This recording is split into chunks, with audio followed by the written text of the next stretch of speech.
So the Trump administration has just accomplished what nobody thought was possible. They've gotten a huge majority of Republicans to disavow the Second Amendment. Now, if you're sitting there thinking, wait a minute, that didn't happen, hang tight, this will not take long to explain. If all the government has to do to take away your gun is to shoot you and claim that you pulled your gun first, it's as good as gone.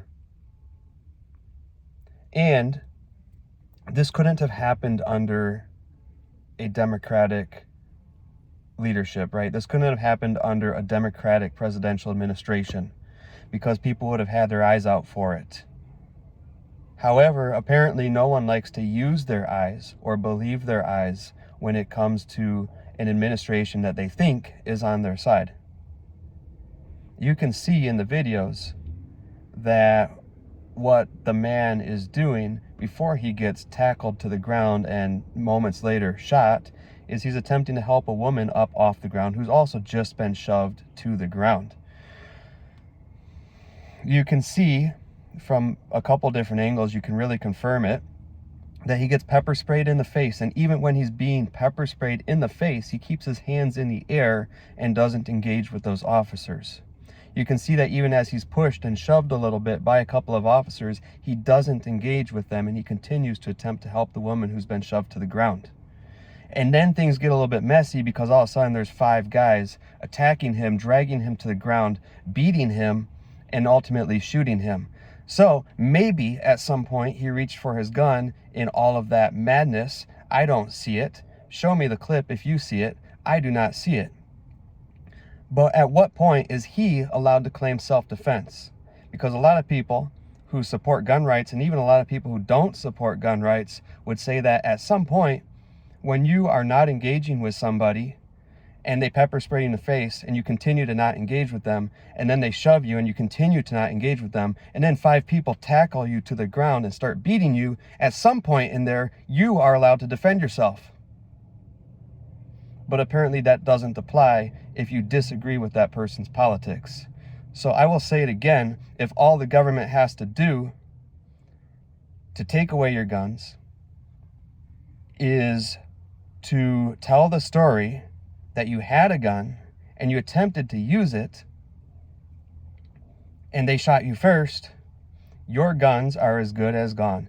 Because what are you going to do? Are you going to use your gun? Because if you do pull your gun, you're going to get shot and they're going to say you pulled your gun. That's why they shot you. And if you don't pull your gun, you're going to get shot and they're going to say that you pulled your gun and that's why they shot you. So you might as well not carry a gun, because as soon as you have it on your person, if the government doesn't like what you're doing, they can just murder you, and then they can say that the reason they murdered you was because you were a threat.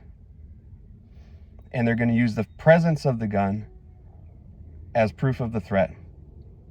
Is that clear enough? I think a lot of people need to go back to the drawing board and need to think about this and need to come back when you have a rational, logical conclusion, and when you're able to use your eyes and believe your eyes that you're actually seeing what you're seeing here. You're seeing a man get murdered and executed for exercising his constitutional rights, not just the Second Amendment right, the First Amendment right, and his constitutional rights in general. There are countries that exist in which you're not allowed to exercise the constitutional rights that are protected in America. Those are countries like Iran.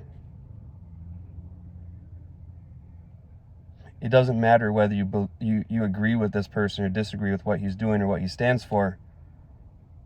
In this country, we have rights, and those rights apply to people that you disagree with politically, and they apply to you even when the people who are in power disagree with you. And I will stand up for your rights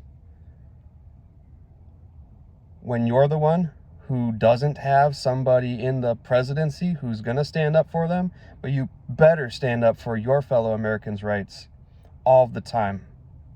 All of them, all of the time. It's not a pick or choose. This applies to everybody.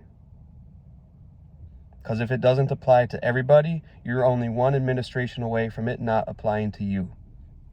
But it doesn't even matter. It shouldn't have to wait until you're the one who's getting shot by a government that doesn't like you for it to matter. It matters now. That's all I have to say.